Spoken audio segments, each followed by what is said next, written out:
राजस्थान एक ऐसा प्रदेश है जो हमेशा इंस्पायर करता है हर फिल्म मेकर को अपने रंगों की वजह से।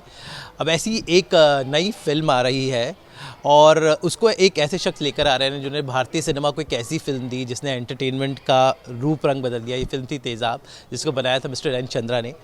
अब नैन चंद्रा जी वापस लौट कर आ रहे हैं और इस बार उनके साथ एक और ख़ास शख्स है मिस्टर पारिक, और ये दोनों मिलकर कुछ खास राजस्थान से जुड़े हुए बना रहे हैं। तो पहले मैं मिस्टर पारिक के पास जाता हूँ। सर बताएं, मैंने सुना राजस्थान फिल्म फेस्टिवल में आपने एक अनाउंसमेंट किया है, दर्शकों को बताएं क्या है वो अनाउंसमेंट, और चंद्रा सर का रिटर्न भी हो रहा है।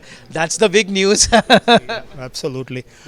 तो राजस्थान का म्यूज़िक अभी तक सारे दुनिया में फैला हुआ तो है, यूरोप में कहीं कहीं जगह, यूएस में भी आया हुआ है, मगर उसका जो स्ट्रिंग इंस्ट्रूमेंट्स का जो म्यूज़िक है वो इतना पावरफुल है कि इस फिल्म के द्वारा हम उसको सिम्फनी स्टाइल में, एक तरफ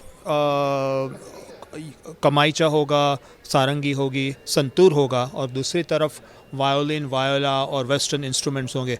तो ऐसा एक सिम्फनी दुनिया में पहली बार हम राजस्थान के इंस्ट्रूमेंट्स को लेके जा रहे हैं। तो उसके साथ पूरा ड्रामेटिक फिल्म है, बहुत ही म्यूज़िकल है, और love is passion and passion is love.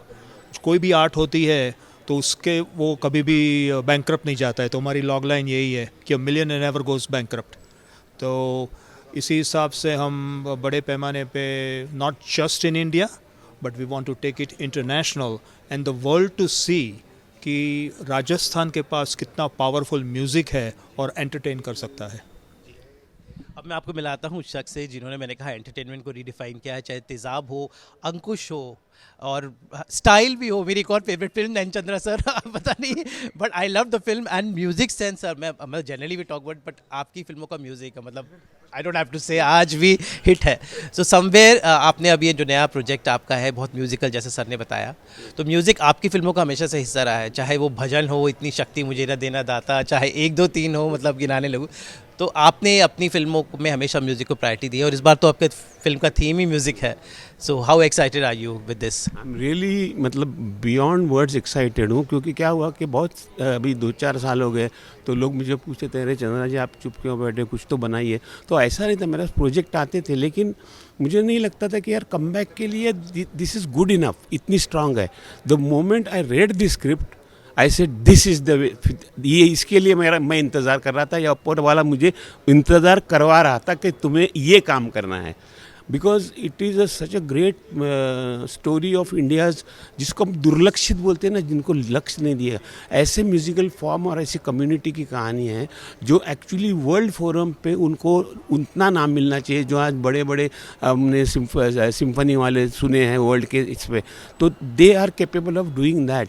They have got local instruments which can play to that, जो वायलिन्स और वियोलाज वगैरह बजते हैं, लेकिन वो दुर्लक्षित है। तो उनको इस फिल्म के मारे इससे सामने लाने का, वर्ल्ड के सामने लाने का की कोशिश है, और मुझे लगता है this has to be done. और लकीली अगर मुझे ये फिल्म मिली है तो ये मेरे हाथ से हो रहा है, ये सबसे बड़ी बात खुशी की है। बहुत कुछ प्लानिंग है इस फिल्म को लेकर, तो पारिक साहब ये बताएं कि मैंने सुना है इसकी शूटिंग आप राजस्थान में तो ऑफकोर्स करेंगे, देश विदेश में, विदेशों में भी कई जगह आप जाने वाले हैं, तो थोड़ा बताएं क्या कुछ आपका प्रोडक्शन शेड्यूल रहने वाला है? हाँ, इधर से अबाउट एटलीस्ट 60% हम राजस्थान में फिल्मिंग करेंगे, मगर साथ साथ जिस तरह से पूरा ड्रामा है उस तरह से हम इंडोनेशिया में प्राणाबान टेम्पल्स में दुनिया का जाज़ फेस्टिवल होता है, उसका एक अंग हम ये मांगनियार को हम दिखाएंगे उसमें, तो वहाँ पर भी फिल्मिंग होगी। और इसकी जो स्टोरी है, जिस तरह से एंड होता है, उसका एंड लॉस एंजल्स यूएस में होगा, जो सबसे बड़ा खिताब है उसको दिखाने के लिए। तो एन चंद्रा की मैं बात करूं तो ऐसे फिल्म मेकर हैं जो एक्चुअली एक बहुत अच्छे एडिटर थे। Lot many people don't know कि Chandra sir is a very good editor. तो एक film maker, successful film maker वो होता है जो सीन्स को सही दिखाए। तो चंद्रा सर, आपकी जो फिल्म मेकिंग स्टाइल है, जैसे मैंने समझा है, you understand the pulse of the audience, you create a lot of drama, so drama has been your forte. तो क्या इस आपकी कमबैक फिल्म में भी उतना ही ड्रामा म्यूजिक के साथ देखने को मिलेगा, which is the signature style of N Chandra? या आई थिंक ये स्टोरी तो है बहुत सारी उस मांगनियार कम्युनिटी की, जैसे अभी सर ने बताया, लेकिन इन्होंने जो एक्चुअली रिसर्च किया इन लोगों ने और बहुत सारे लोगों से मिलकर, बहुत रियल इंसिडेंट्स हैं, ऐसे ऐसे रियल इंसिडेंट्स है जो मैंने पढ़ने के बाद पूछा कि ये थोड़ा ज़्यादा ड्रामेटिक तो नहीं लगा, मुझे ज़्यादा ड्रामेटिक लग रहा है। तो बोले सर ये घटा हुआ चीज़ है, this has happened in New York. ऐसे ऐसे सीन, मैं वो सीन बोल नहीं सकता, but they are amazing and I was really shocked कि ऐसा भी कुछ हो सकता है, इतनी डिस्पैरिटी और इतना ये। और ख़ास करके इसमें जो है कि आदमी जब बाहर जाता है तो उसको 5 स्टार में रखा जाता है, बड़े बड़े इसमें होटलों में रखाया जाता है, बेस्ट ऑफ द फूड दिया जाता है, और जब वो वापस आता है तो वापस अपने झोपड़े में ही आ जाता है।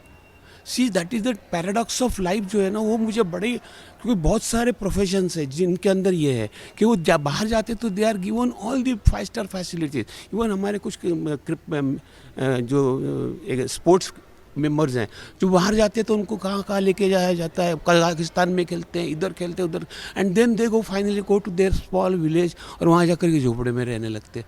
तो ये इनका ये जो है ना, ये चीज़ बदलनी चाहिए। अगर हम उनको वो देते हैं, जब उनका हुनर को एक्सप्लॉइट करते हैं, तो उनको फिर वापस वहाँ नहीं भेज सकते जहाँ से तो आए हैं, क्योंकि वहाँ से तो उनको निकालना चाहिए। तो I think this is the main crux जो मुझे बहुत अट्रैक्ट करता है इसके अंदर। N Chandra the man of Tezaab, इतनी इन्होंने फिल्में बनाई, सो इनको जब आपने लिया तो what was in your mind, you know, because एक director is the captain of the ship, the whole the film is actually his perspective to the world. Yeah, this is very powerful drama, but along with that, we have taken 2 bigger steps. One is, as I mentioned, projecting Manganiyars on the international stage and in the right context, so that they are realized that they are the musicians of the world also. And the second thing, which is more dramatic, is also which is the women Manganiyars. तो आप जब film देखेंगे तब आपको पता चलेगा कि ये फिल्म एंटरटेनिंग तो है, म्यूज़िकल भी है, क्योंकि उसमें सबसे बड़े बड़े म्यूज़िक के जो मैस्ट्रोज है वो अंदर जुड़े हुए हैं. मिथुन है, रिकी केज है, who is already not here today because he is attending his 3rd nomination of the Grammys, and otherwise he would have been here with us. Now he is going to turn the page on the international, he has already turned the pages on the international music. Now he's going to turn one more page by bringing this Manganiyars with a beautiful music. So these were the inspirations, and then supported now by a big team along with Chandraji. So I think it is going to be a big blockbuster, not in the terms of blockbuster what you guys tell. I don't want to even use that word. Blockbuster of our energy, blockbuster of our passion, and the blockbuster of our hard work. So that is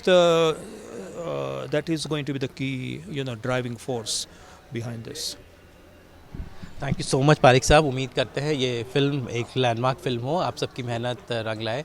आपसे बात करने का बहुत बहुत शुक्रिया. And guys, this is Rajasthan international film festival, जहाँ पर ये फिल्म लॉन्च हो रही है. So guys, stay tune for more information on this. हम आपको इसके बारे में जानकारी देते रहेंगे.